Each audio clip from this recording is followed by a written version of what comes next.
Hey there. On behalf of my co-hosts, Stefan Reichert and Claire Banks, and myself, I'd like to welcome you to the latest installment in the Hot L Poets series. Normally, we would be at Bird in Hand bookstore and cafe in Charles Village, but since the pandemic, we've been broadcasting remotely over YouTube, and today we're delighted to have readings by poets Rebecca Morgan Frank and Jason Gordon. We hope to be back with you live as early as possible. Summer is coming up very quickly, but we're hopeful that we might have a possibility there. And certainly by the fall, we very much expect to be back at Bird in Hand. We're the second Sundays at usually at 4 p.m. and we'll look forward to seeing you there. But in the meantime, please enjoy these splendid readings by Rebecca Morgan Frank and Jason Gordon. Hello, my name is Dan Todd. I am one of the editors at Smartish Pace. I have the privilege of introducing one of our readers today, Rebecca Morgan Frank. Her fourth collection of poems, Oh You Robot Saints, from Carnegie Mellon University Press, is due out this February. Her previous collections are Sometimes We're All Living in a Foreign Country and The Spokes of Venus, both from Carnegie Mellon, and Little Murders Everywhere from Salmon Poetry, which was a 2013 finalist for the Kate Tufts Discovery Award. Her poems appeared in issue 21 of Smartish Pace. She's also the editor of a really cool online magazine called Memorious, which you should check out if you haven't yet. Morgan's an old friend of mine from back in Cincinnati, and it was really cool to reconnect with her. And I'm super excited she agreed to read in our series. So please welcome Rebecca Morgan Frank. Hello, and thank you for having me at the Hot L Poetry Reading Series. I want to thank Stefan and Claire at Smartish Pace and David at Baltimore Poets Theater and Jason Gordon, who I'm looking forward to hearing reading. Also, thank you, listeners of the future. This is my first time pre-recording a reading. It's also my first time in Baltimore, so thanks for having me, and I wish I were there to see your actual city around me, but this is still a pleasure to get to visit with you in this way. I'm going to start with a poem from my first book, Little Murders Everywhere. This is a poem that has new resonance to me, and I think it'll make sense why, as we live in this moment of the pandemic. For the solitary diner, I love you, I love nobody, I love the way the storm is coming down, sky against ground, and my electric-driven bones begin to ache, and the harpist across the hall plays out our melancholy. I love nobody, I love you, whoever you are, walking up the stairs past my door, or on the street down below where umbrellas fill and collapse, collapse and fill. I love every rickety framework that fills with wind that holds for you. I love nobody.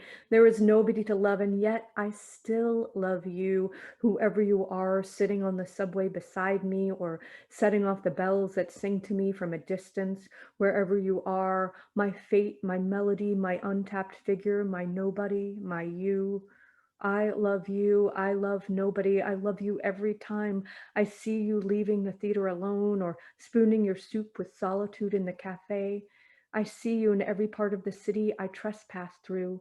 How could I not? You, the ones I could love, you, the yous, the millions of yous, the nobodies.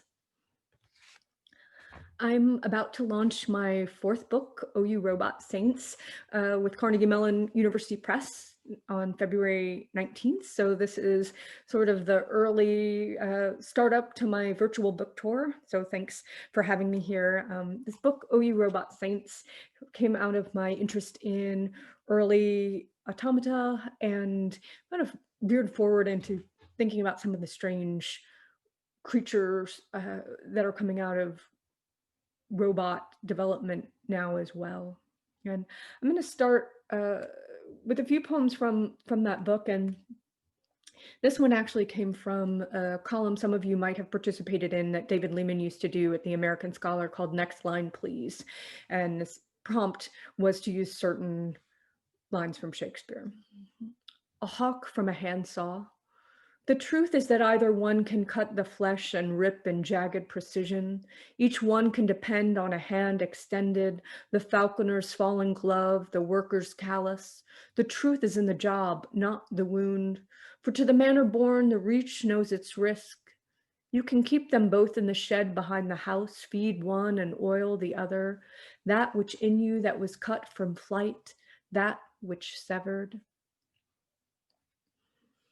One of my favorite artifacts was an early monk automaton created in, we think, 1560. That's who you saw on the cover of the book. This is an x-ray of this automaton, and this is in 3 parts. 1, looking at you now is like seeing a god or a king naked and starving in a field. Stripped of your damask robe and wooden limbs, you've been skinned to the iron spine that stems your clockworks to your cracked face. This is when you are most mortal. 2, you could hold him in both hands, a key turn spiriting a clockwork miracle, each supplicant kneeling to his absence of breath, blessed by his cams and levers, the secrets beneath his robes. Mea culpa, mea culpa, mea culpa. His poplar jaw drops prayer, shuts in a wooden cross kiss as his right hand beats the absence of a heart. He wears the face of Saint Didacus, the tripod wheels of Hephaestus, son of the gods, father of the future. The monk almost floats. 3, robots can do almost anything you please. They're up on sexual favors, cordless vacuuming, and mortaring themselves by bomb. Less effective at deep tissue massage, excellent at listening to senior citizens, working on parking your car. What the future brings is nothing we haven't seen, this quest to be little gods and make what will do our bidding. The medieval monk who doled out benedictions arose from a ruler's dream and was then fathered by a clockmaker. The real monk now sits alone in the back room, smokes a cigar, enjoys a glass of whiskey. He's outsourced the job. The real monk is on the dole. The real monk is waiting in the parking lot for offers of day labor. The real monk is unloading boxes at Costco. The real monk sits in the factory, building himself by hand. Invention number 1. I remember what it was to see something emerge like an idea hooked out of a fishbowl. Beyond the desert, there was always a tree line. It was singular. It dotted the landscape like a state line. If you climbed the gnarled branches, you could see down the roads to faraway gardens. You could plan for flowers and end up digging for turnips, plant berry bushes, and up came honeysuckle. The vine trailed up and over all of the unseen walls. You never knew what was crawling up the other side towards you. Sometimes discovery is quiet, sometimes simultaneous and loud. This book also has several elegies in it. There's an elegiac thread through the collection. This next poem is called simply Elegy. A mother is a state of mind. The chick in its nest, content, has no awareness it can fall, be nursed or gassed, be kicked to the side or buried, only knows the ache of hunger for her return, what it means to the body to be filled with hunted love. But the cuckoo leaves its young in a stranger's nest, and the brush turkey chick must fend for itself, abandoned in a giant mound. See the slant of the story I tell, as if a mother was meant to have been there, as if the brush turkey chick, flying within moments of hatching and boring, solo out of the warm encasing of organic matter, could know it had ever been left. One of my favorite stories of early automata is this legend that Descartes had made an automaton replica of his daughter who he had lost at a young age. And this poem, actually, I do a lot of work with composers. I'm really fortunate that way. And composer Mara Gibson has set this poem, and we're going to get to hear that at my launch in February. I'm very excited to hear this in musical form, but here it is in poem form. Descartes' Daughter. You can recreate such tiny dimensions, can even make the body move, mold hollow ears to speak to, comb her hair, locks made out of the real thing. Encased in a wooden box, she sailed to Sweden with him, her automaton girl body built by his grieving hand. His own Francine had died at only 5. This wasn't at odds with his treatise on man. Bodies are machines made no differently than a medieval fountain's automaton moving through cause and effect, like how the sea captain, terrified, threw her soulless body overboard. Meanwhile, Descartes' own death remains contested. You might ask what sort of maker sets up so many possibilities for destruction, but consider the clockmaker's job to design for rust and wear. You'll have to go elsewhere for philosophies of bodies in motion, the collision of two machines, and what to do if one has a soul or a mind. Those who took possession of Descartes' skull graffitied the surface with their signatures as if to lay claim to all it once housed. It's not hard to imagine him alive, cradling the automaton in his cabin, begging his God to give back the soul to the machine he had made. Loving the dead is what we are here for. We will bury all of them. Our leaders, our bards and buskers, our friends, our unmet ancestors, our own parents. Love has nothing to do with this. Above the windowsill, a line of red ants makes its way somewhere towards the leftover cheese plate, across the folds of your trousers, into your ear. They are driven by the scent of death. My mother taught me this, to remove the tiny corpse from the house. The dead are a roadmap. They leave behind the lure of their histories, your thoughtless violence.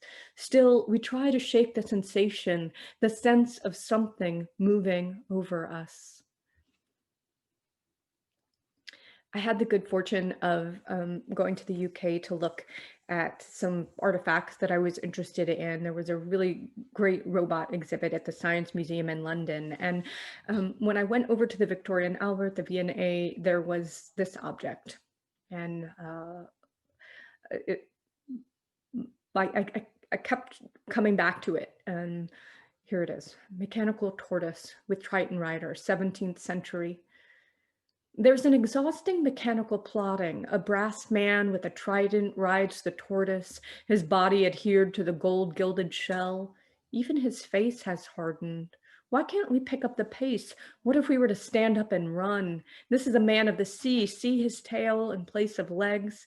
But look inside, you'll see the emptiness. Why not just catch a tortoise and watch it move? I was also interested in literary automata and this idea of this tradition that goes back all the way into early mythology, classic mythology. And so here is a little bit of imagining with notes for the missing Sophocles play about Talos. Medea. It takes a god's blood to move a man, a woman's touch to end him. Talos. Even a bronze man can have weak ankles. Hephaestus. You bled wax, but it was taken as ichor of the gods. Medea, you were never born, Talos. You were toppled, Talos. Rock mover, I work out. Hephaestus, dude, I made you. Chorus, oh the robots, watch out for the fall. I thought that I would read the poem that I had in Smartish Pace a while ago. And I was also just reminiscing about another connection I have from Smartish Pace, which was living in Cincinnati, and Dan Todd from Smartish Pace, and McCarty from Post Road, and Matt Hart from Forklift, Ohio, as well as Eric Appleby from Forklift, Ohio. We all came together and did a series called Get Lit, and it was one of my favorite live reading series I've been a part of. And I've just been reminiscing about all the wonderful readings over the years. And I know we're all looking forward to when we can gather in rooms and share poetry together and talk to one another afterward. So here, I look forward to seeing some of you all in live readings, yours, mine, other poets in the future. This is called Women, Bird, and Stars, after Moreau. I'm made of steel cord, which appears delicate from a distance, as does telephone wire shivering under the stars and sun. A bird comes to rest on me, and neither of us has a song for this. I'm afraid to confess that bird bones feel heavy. Still, I can feel the hollowness and want to stuff it with threads and lint and glitter, all the things I hate. It wants to feed me worms, watch me squirm. I pucker up and flap. The galaxies are hard to access from here, where everything is flat. I hop like a bird. The bird snickers and flies off. I can't, I won't. I try to jump up, be light, but he has drawn in my hips too heavy. Um, so I'm just going to read one more poem from the new book, as this feels timely in this month of January when we're moving into a transition. And so as I was researching, I came across Emperor Nero's mechanical rotating living room and all the sort of strange things that were part of his rule, including what he might force people to do for him. And this led me down the road to those who are paid to respond to performances. And there's many different roles. So if there are any native French speakers in the audience, please forgive my pronunciations, but all these terms in French are actual roles that you might be paid for. So this one goes out to January 2021. Clucker. Am I just one of Nero's soldiers chanting an encomium? What choice did they have? An emperor is like that, or maybe I'm the chef de clock. I should hire myself out as rayeur and laugh at jokes on cue, or clap my hands, or there I see me with a handkerchief, pleureur. On the news they say the new emperor brought his own to fill the room. Maybe I'll do that too, have them sit around me at all times and cheer on what I do. Or I can be the berserker and call for it all again, giving us a chance to stop what happens next. I guess really that poem is the poem of 2016. I'm just going to read one more poem, and I want to thank you all again for being here with me in this virtual space.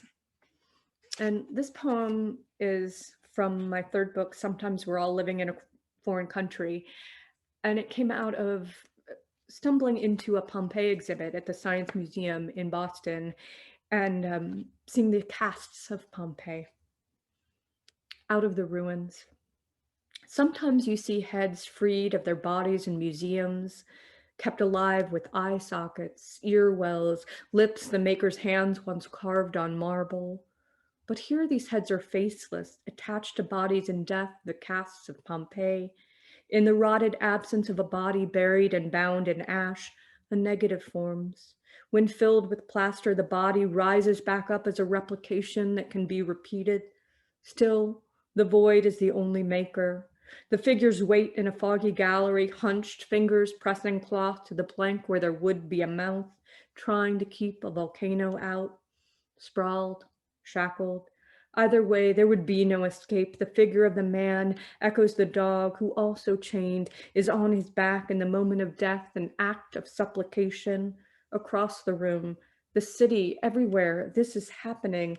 A man reaches still for his lover, knowing one dies first. Even then, in sure death, someone is left.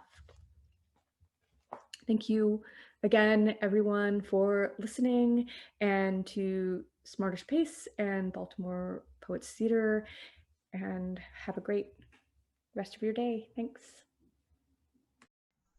Hi, happy Sunday from the sunny Channel Islands. I'm Tracy O'Day, one of the editors of Smartish Pace, and we're really thrilled to have Jason Gordon reading for us today. Jason is a poet from Maryland. He also graduated with an MFA from the University of Maryland. Go Terps. He had a book come out last year, a book of poetry called Many Appetites. He's also published 2 chapbooks. His poetry is irreverent, provocative, can I say sometimes Edson-esque? And we're really excited to have him read for us. I'm looking forward to hearing his poetry. Thanks. Hi there. My name is Jason Gordon, and I'm happy to have the chance to read some poems. Before I do, I'd like to thank Stefan Reichert, Claire Banks, and David Yezi for the opportunity. I'm going to be reading from my collection, Many Appetites, which came out last winter, published by Spuyten Duyvil. Here we go. The first thing I'm going to read is a series of short poems called Attack of the Nihilist, and I'm just going to read them one after the other.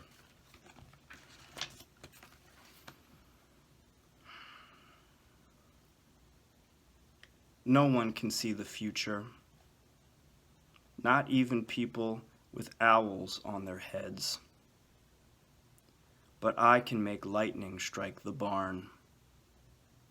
I can fill a boot with sawdust and grab a fistful of white beetles from my pocket.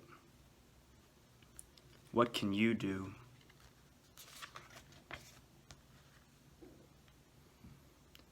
The only cloud, a big cat. It yawns until its jaws bend backwards and it swallows its own head. We often exchange yawns on the phone. The star of sex fades in your eyes. The dream lays its black eggs in your hair. Dust settles on the furniture of my life. I look out the window. A swarm of bees in the shape of a man walks a puppy down the sidewalk.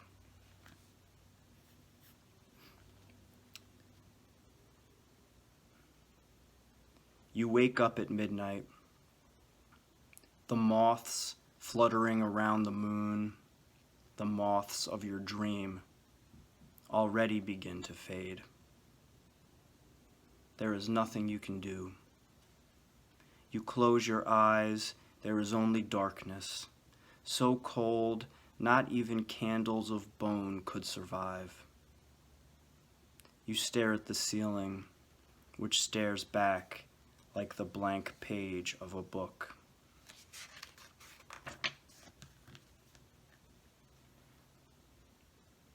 The stars carve circles in the sky like grooves in a record. Music makes the clouds sad. They sink into the earth like the ghosts of our furniture.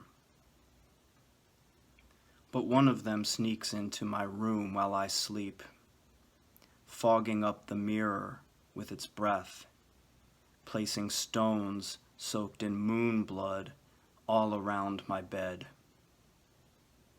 In the morning, I find blue footprints on the ceiling.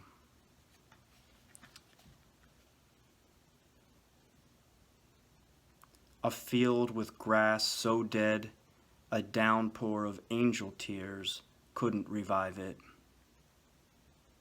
That's where dreams go when we forget them. Tornadoes searching for empty wine bottles to sleep in. The clouds eat the stars.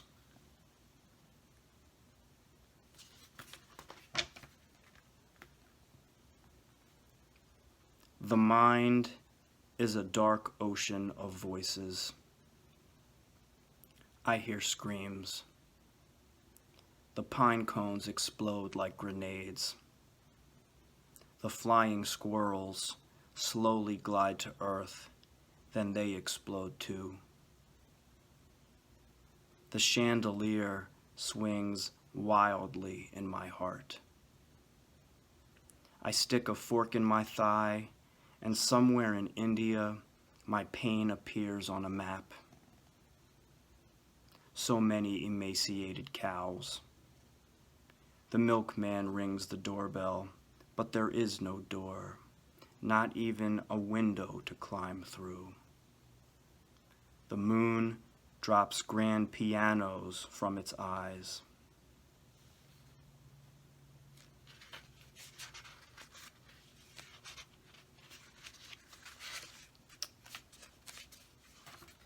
The next thing I'm going to read is another series of short poems.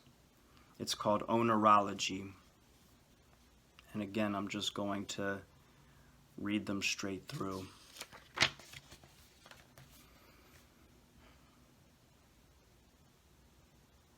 The window is open, just enough to let the wind come in. Toss some old receipts on the floor. Chase the cat from the bedroom. Turn on the TV. The rest of the house is asleep. A dream passing from room to room like a swarm of ghost bees. It's a sad dream. One that survived hundreds of years, feeding on dead mice and the occasional lost tennis shoe. Every wall is a different shade of static.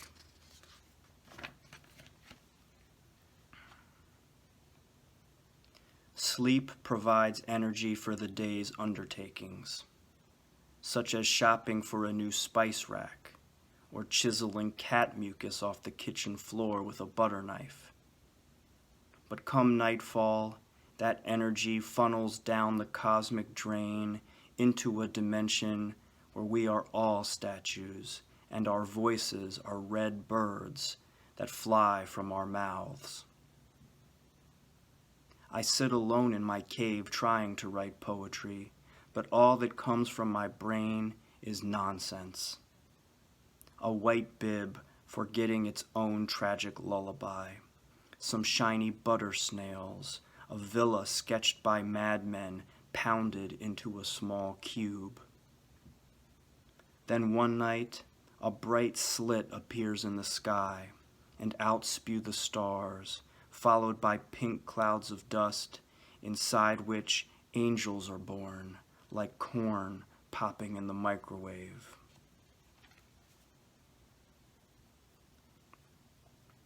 It's stupid to believe in miracles. If threatened, an angel will fall from the sky. Not a sky you want on a picnic. This sky will bite off your leg. So can there be joy?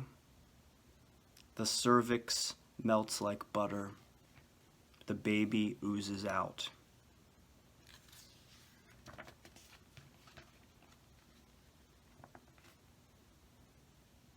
I love the beach even though it's a giant litter box / ashtray. Ocean noise sounds like radio static. The womb minus the bass drum of mother's heartbeat.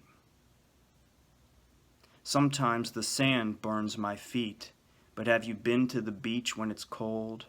Wind blowing out the birthday cakes in your eyes.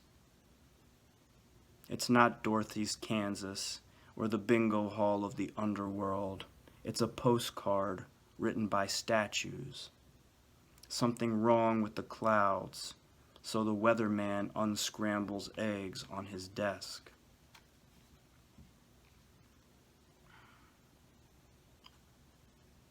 Is this how the world ends? Angels inside us multiplying like viruses, microwaving our bones. We burn our inner children, feed our laundry to the moon, die asleep on memory foam. No one remembers. You press the up button, the elevator never arrives. Is the lobby all that exists, or is there a malfunction in the heavens? A hand-shaped weed poking up through the sidewalk. Pain rises from deep inside the earth. Mirrors shatter, reading glasses on the floor like stepped-on grasshoppers. So what's an old book to do? Swallow a hurricane? If one writes a book on this side of the mirror, on the other side, there must exist the opposite of that book. A book you can read in the dark. A book made of snow. The roller coasters untangle themselves.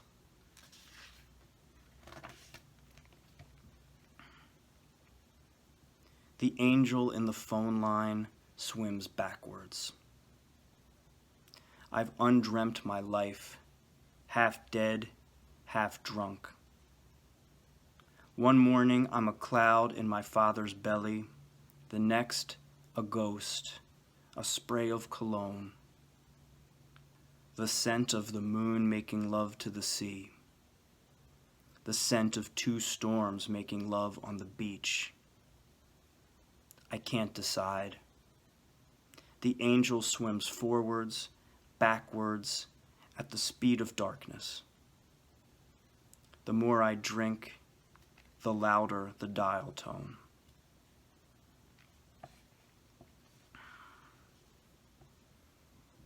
Born, unborn, born again, dead, undead. I splash coffee on my face, drink a bottle of mouthwash for breakfast.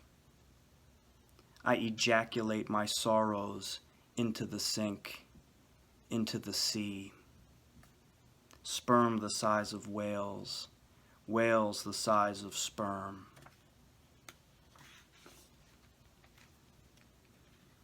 I can't sleep.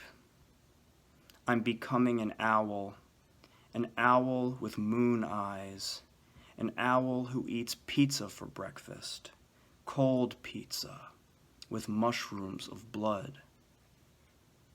I disassemble the cuckoo clock in its nest of brass twigs. Ghosts piss my name in the snow.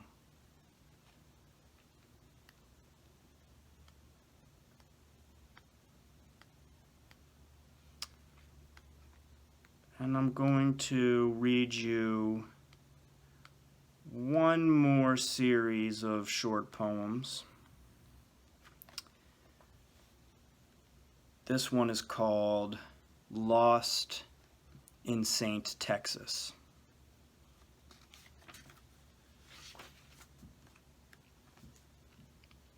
Life's a swarm of helicopter seeds.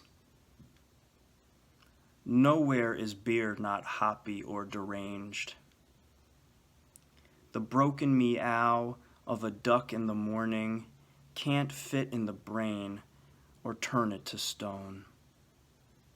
The brain wakes up, skips phones on the lake, blames mother for Wi-Fi too slow to form thoughts. The brain's always tired.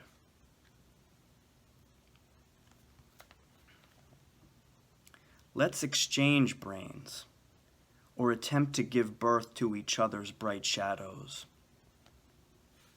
Mine is a ghost, a dead spot on the lawn in the shape of a man.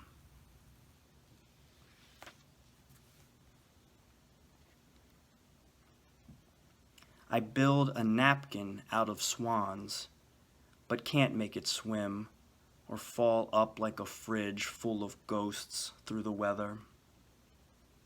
Blue eggs in the brain, high on stones, not for breakfast. The moon the brain orbits so quietly explodes.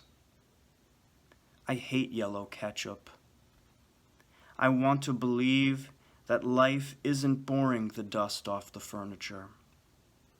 The windows in their frames expand, contract, every breath so important to calm down the flies. My sponge is a brain, to squeeze and or throw at the cat making sounds like a cloud giving birth to a phone book of rain on the streets of St. Texas, where cops huff paint in the trees made of steam that rise from the manholes that bloom in the dark, where I live in a van, or a van lives in me.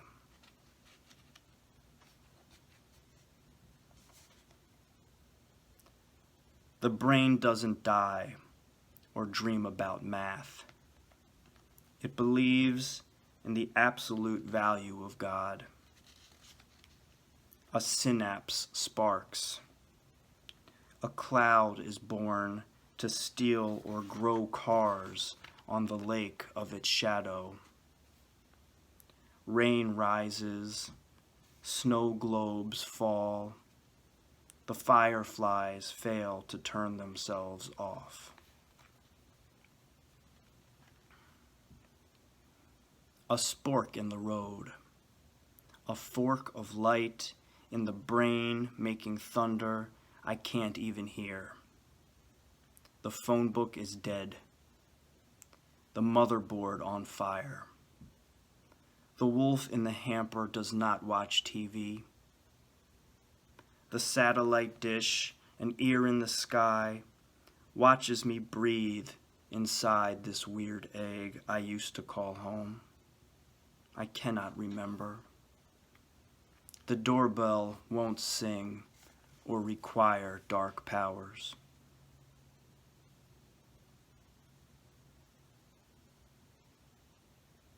I refuse to dance like a demonic refrigerator, with shoes on my hands that dent the wood floor. My brain a collage of ideas from the 90s that won't come to life or sink like old clothes no depth charge can reach. Blue clouds in the sea still chirps in its nest of dreams stored in temp files.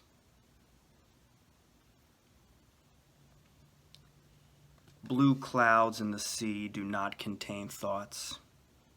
The brain is a frozen microwave beeping. But pizza so cold and folded like laundry does not mean I'm dead like fish in a tree, unable to translate the rustling of leaves, the rusting of bones into silence or nonsense. O pearl ear of necklaces, listen to my brain. I will not put my phone in a beard of fake birds. So why will I push this snowflake upstairs while not wearing feet, like a digital human, like Pac-Man drunk on poodles of rain, in this unplugged machine I call home in the dark? I know I don't know. I must first be a sperm. Underground tornadoes playing hockey with the mind. I must first be an egg. The TV is off. The TV is watching me sleep on the couch. Thank you so much.